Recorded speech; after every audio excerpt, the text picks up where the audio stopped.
Hi, she's Trixie, and I'm Sarah, and this is our Yarn World, a place where we come to share the love of yarn crafts and all that it gives us and what we hope it gives you.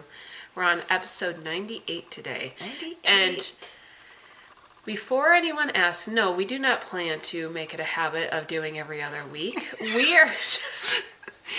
We have just been stuck in this perpetual cycle of someone getting sick or something going wrong. Yeah. And it wasn't me this time. It was her kids. It was me too. And I was the one that was sick too. And my husband. Everybody is sick. So there's just that. And it's just one of those things where it's obviously just it can't be avoided. I don't know what it is about this season right now that we're in, but we have every hopeful intention to be able to make it every single week again once whatever this hump is that we're going through has passed. But we've been grateful for all of you that have been patient about our... And sticking around. Yeah, for our more every couple of weeks, every 2 weeks. I know that with me being sick, for as many good as ideas as I end up coming up with, I didn't really get a lot done.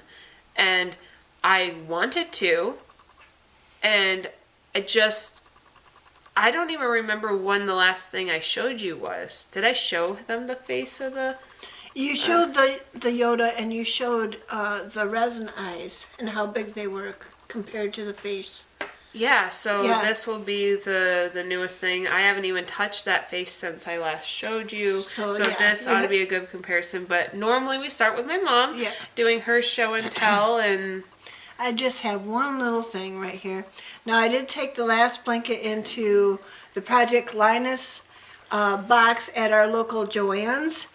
And I was very disappointed to see that the one that I did prior was the only one in the box. So I'm the only one working on this in the local area. At least putting them in the box.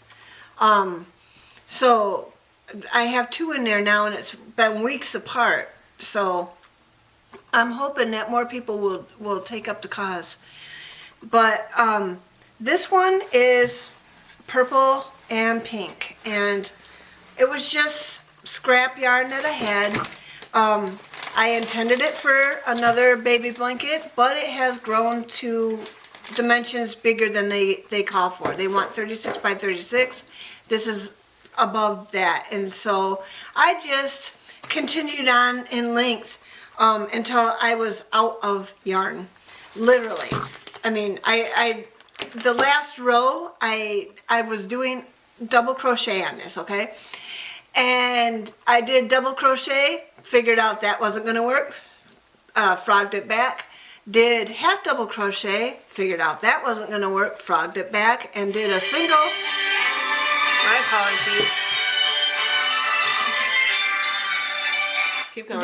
Did a single crochet all the way across and had this much of my yarn left to sew in to the end. Yeah. So that worked out. I mean, I was playing yarn chicken the whole time on that last row.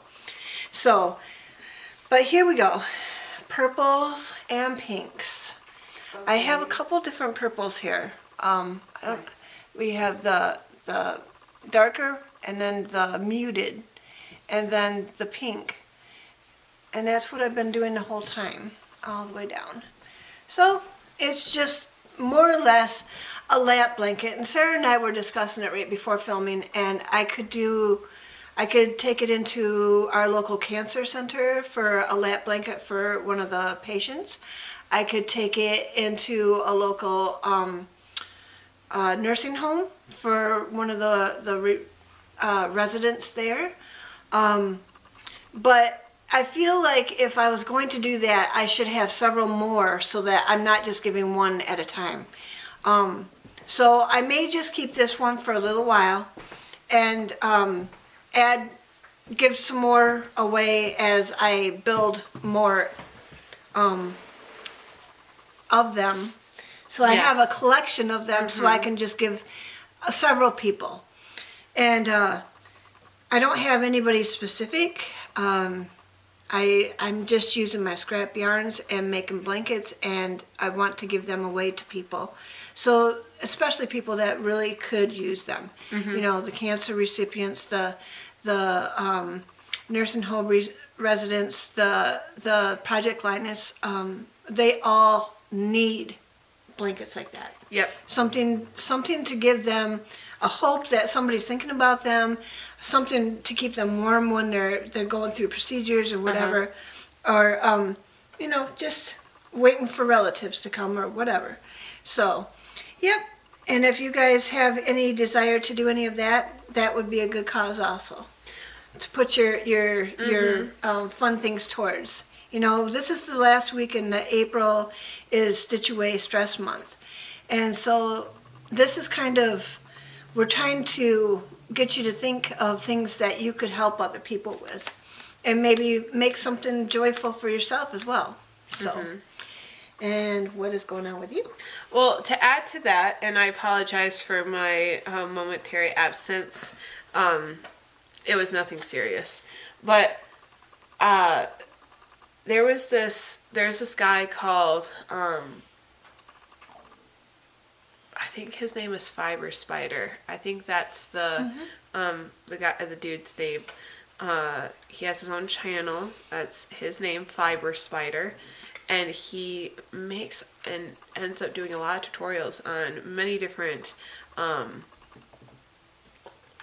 patterns, many different beautiful blankets and shawls and projects. And he'll do step-by-step patterns and tutorials, And it's great, right? Like, one of the things that he really can get into is in blankets and shawls. Like, that is one of his, the cozy stuff is something that he does a lot. And I always thought, he makes a lot of them. And it seems like that he's someone that would actually enjoy wearing them. So there's nothing wrong with that, or even just having them in the house. Yeah. But knowing how many he has, that he makes his own patterns too, or It seems, if I am correct, he does make his own patterns, or even the patterns that he follows other people, or traditional patterns that that are manipulated in a way to be able to make different shapes, like a granny square being able to be in this shape, or learning how to make something that is a very simple stitch look so elegant if presented in this, in a triangle, or in going in the round instead of in a straight line, or different things that we don't always consider, that creators like him, or even people like him that can appreciate people who put in those sort of efforts with the shapes that we don't ever think about, that he likes to appreciate and show and blast. I always thought, I got so inspired by him, where it's I want to make that shawl, but I know I'm not a shawl wearer. And then I'm sitting there being is that a waste of a project on something that I would never use for myself? I have no intention to give it to anybody. Meaning this is not something I am making as a gift intentionally for my mom or someone intentional, where it's I'm buying the yarn to be able to do this. It's I am inspired by this work and I've never thought to make this before. I would really like to make this, but I don't have anywhere to put it or to use it. And it almost feels lacking in function. And I remember thinking, if I really ever got into this, because I tried a couple, I never really finished any, but it was just much more of I was enjoying the shape, I was enjoying what it was. I think now I would have much more of the patience to be able to finish one of those projects, or those wearables, or even the blankets. A lot of them just have become, UFOs, or I ripped them out because it was just in the act of doing it that I was enjoying it, and I end up using the yarn for a different purpose. But knowing that you can just make things that make you happy for the experience of making it, and that isn't a waste because you can give it to someone who actually can still appreciate it, it allows you to still have that creative liberty to still continue to create without needing to always have to harbor a reason for it. You don't know who could use it, but even giving it to someone who might know how to distribute it or know exactly who this would belong to is such a great feeling, to know that something that is feeding your grounding technique, something that feeds your creativity, something that feeds your hobby, can be handed over to a resource that just simply can use that and can benefit from it. Yeah. And not that it totally justifies being able to make beautiful things, but it also is good to know that they are really they really are useful. They're not just idle Right. things. You can give them to an organization or to a purpose that, even though that might not have been your intention in doing it, it was just because you wanted to do it, or you thought that the colors would look good, or that you thought that the pattern would be fun. Right. It serves a greater purpose in the long run than even what your intention was for it. Right. My purpose in this is just to have something to do with my hands when Yeah. we're watching TV at night. So I've served my purpose already. So if I can give it to somebody else and they can enjoy it, that's my the extra joy on top of it. So yeah, I just thought that was really interesting. Yeah. Just a whole, because I remember thinking, is this kind of like a tithe of my hobby to be able to maybe create things on the side that I can hand over to other people, without it needing to be for income. Like, if I were to, I just be in the mood to make a shawl, even though I know that I'm never going to wear it. I could give it to to the elderly home once I'm able to, Yeah. or collect many of them. Or like what you said, as long as they're in a good collections, you can donate to them to different locations. It doesn't, hospitals, Project Yeah, Linus. the hospitals are always so cold, so having something over your shoulders might be something to comfort. Yeah, hospitals, assisted living homes, elderly homes. I mean, I'm sure even hospice places, they probably would even Yeah, there appreciate you go. something. Because, there are times where being so sterile, or knowing that you're at a stage in your life where things could be going into a different direction, still doesn't mean that you aren't allowed to have color or allowed to have things that still, Or it could go to the person that's watching over that person. Yeah, it gives in extra hospice. it gives extra comfort. Yeah.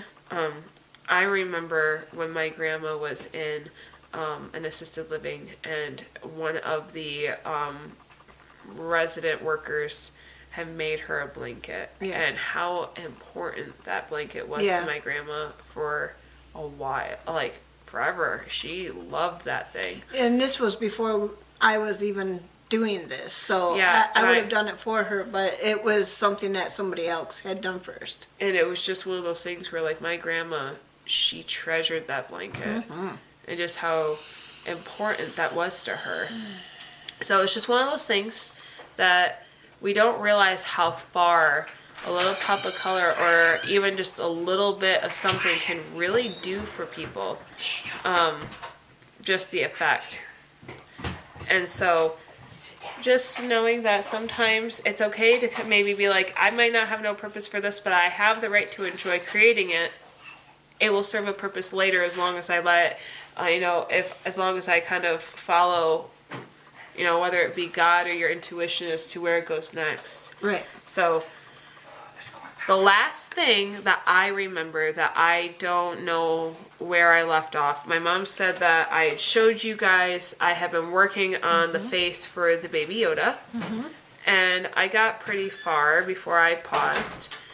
And I paused just because I was trying to figure out the eyes. We were at the point where the eyes needed to be, I had a decision made on it, and I discussed with you guys how big these safety eyes were compared to the head itself. Yeah, just too big. How it wasn't going to work, despite the fact that I special ordered these eyes for the purpose of this, and now realizing that in some lack of in some form of miscommunication, there was really no clarity as to what was actually being asked for this project. Excuse me. But I went to Joann's deciding that I would figure out what was wrong. I didn't know how I was going to do it, but I was like, you know what? We're going to go to Joann's and we're going to see if we can find safety eyes that fit. None of the safety eyes there fit. They were small, beady eyes. They were not, even the largest one was like maybe a 20 millimeter, and this one's a 60. And even though it was only like partial, it just did not fit the eye. It would not have fit the socket. So it would have been too small. So I was nervous because I have to create eye sockets where there's like almost a bowl on the underside that holds the eye so it can peek through the lid. Right. The natural cutout of the eye. And so I'm trying to really navigate the fact that I just need something that can be placed inside that can still be a peekaboo effect of like this looking a certain way, while recognizing that I might not be finding my answer with safety eyes. Maybe I need to look somewhere else to be managing it, and so I went to the button section. Because This is kind of brilliant. now here's the thing. I could have probably went online and found like a 30 millimeter solid black safety eye, because I know those exist, and gotten it in a couple of days and have gone on with my life. And maybe that would have been the better choice price-wise, but I want to create I wanted this eye to be like this one, where it has the brown and the black pupil, brown iris and the black pupil. And this too, right? Like, I have now figured out, I was with a friend, and I found this kind of like this, I don't know if this Concave. no, I don't know if this is real wood or not, but it feels, natural wood. It's like a wooden button, but like my mom says, it's kind of bowled out, like with the natural texture of it. Obviously, this on its own would not work, because obviously it doesn't have the pupil, it doesn't look how I want it to.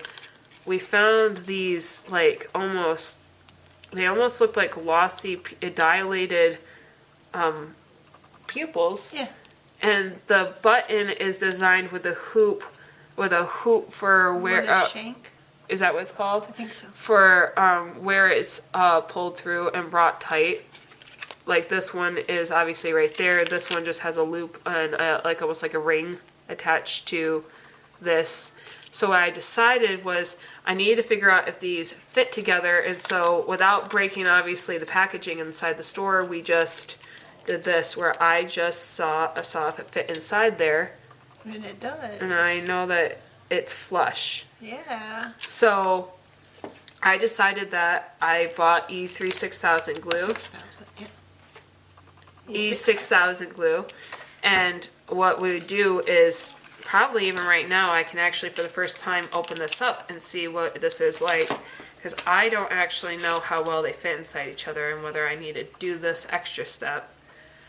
Because I'm worried that portion that my mom called the shank is not going to So as you can see, this is too high now if I keep this where this little plastic piece on the bottom that's supposed to make it the button.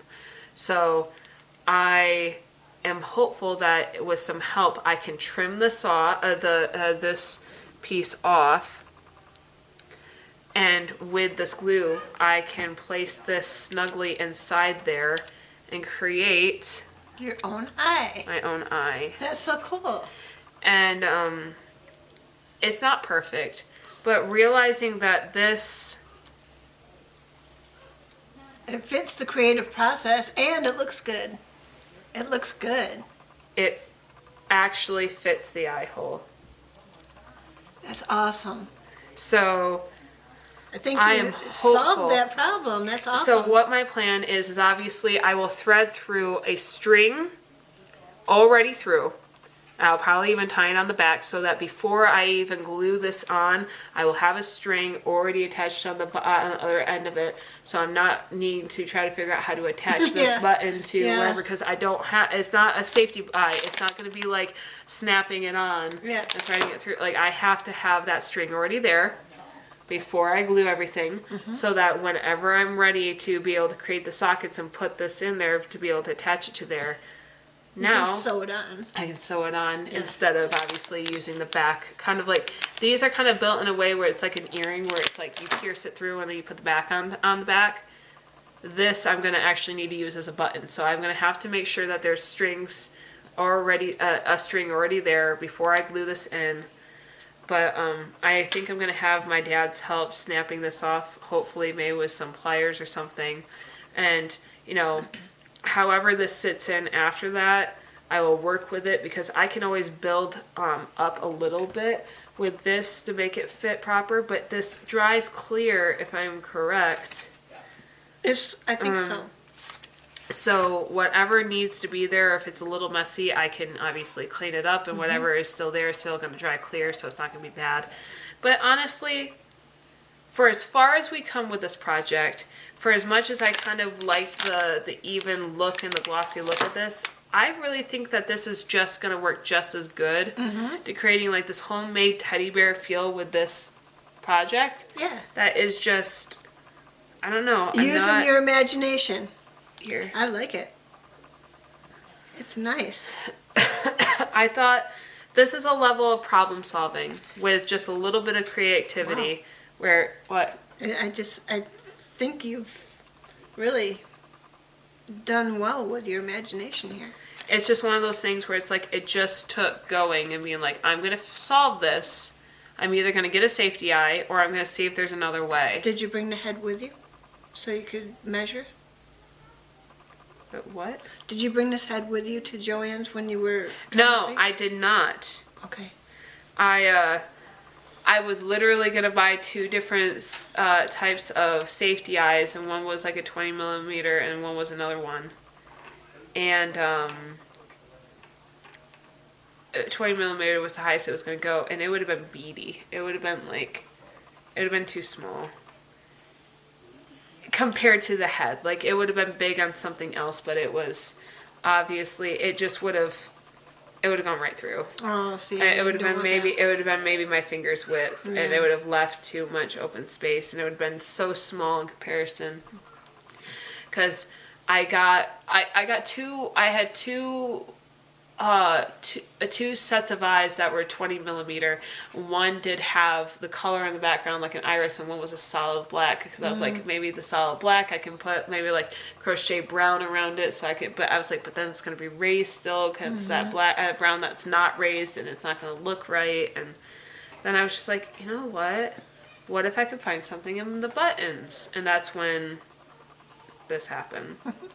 So I'm hopeful that by next week, because we're going to film next week, if, everything in our life can slow down, I will have these eyes assembled, and hopefully on the next stage with this project, because I would love to have this done.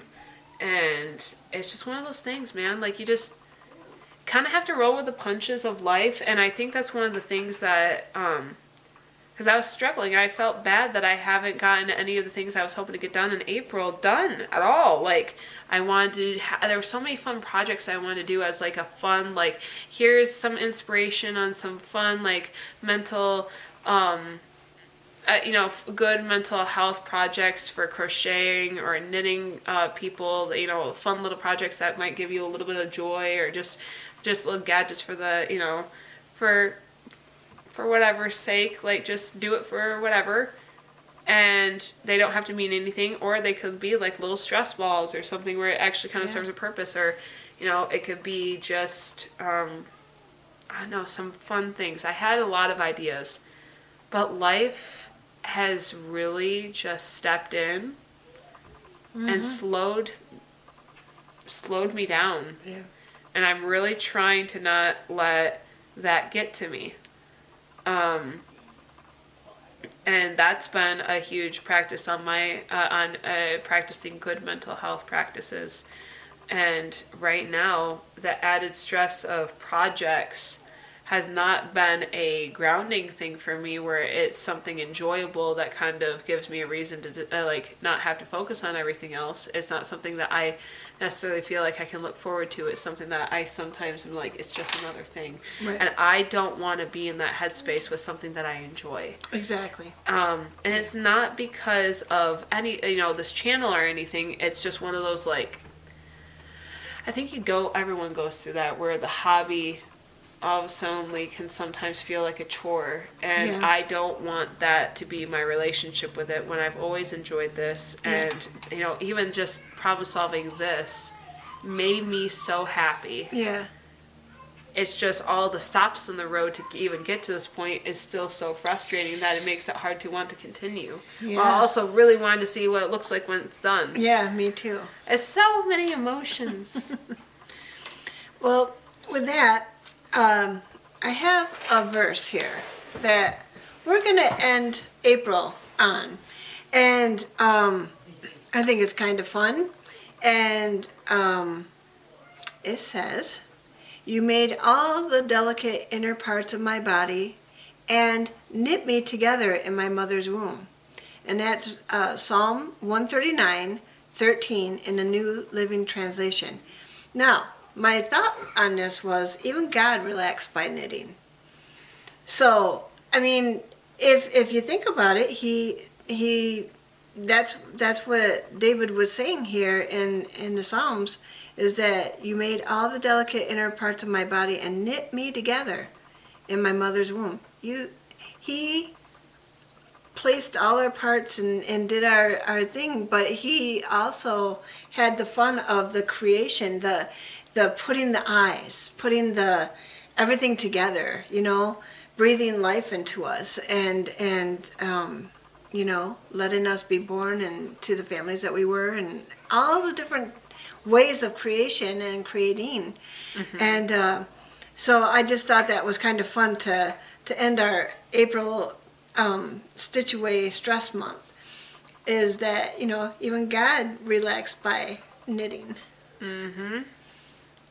It's just so much fun, You made all the delicate inner parts of my body and knit me together in my mother's womb. There is so much intentionality and detail to every single one of us and every single part of our lives that it proves, kind of like the last time we talked, God does care about every little thing, because he put in the effort of every little thing that's a part of our lives. And if he has the hands that could create things as delicate and interlaced as we are, then he can deal with both small things and big things.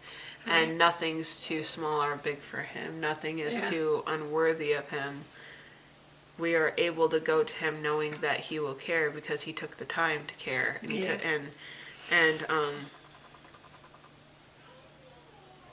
crafting and being able to create is something that he obviously is so a part of who he is, a part of who we all are, his very being.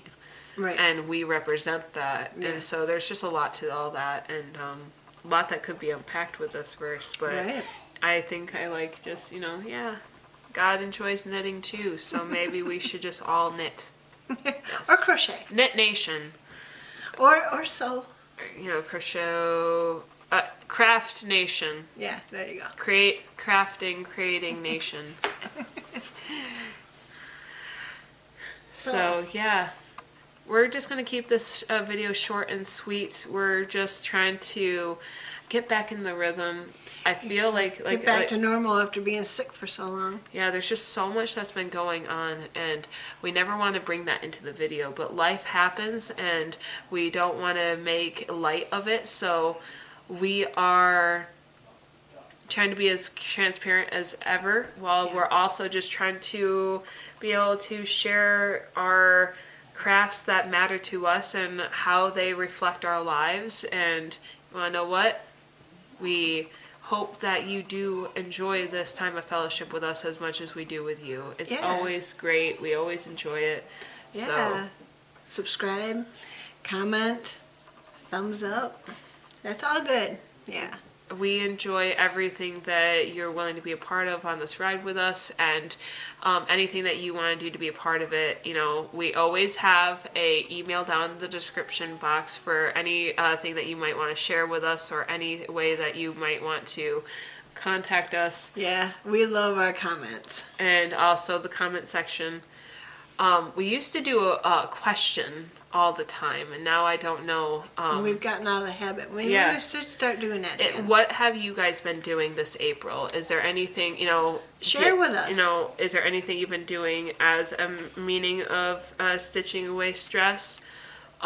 Is there projects like my mom where you create so much of one a good thing that you end up sharing it with others? How do you donate? Have you ever had to problem solve with eyes like this, where the safety eyes or just your local craft store didn't have what you had, so you had to improvise? We'd love to hear it. Yeah. We'd love to hear it. So, as always, we hope that you have a good rest of your day and that you stitch your way to mental health.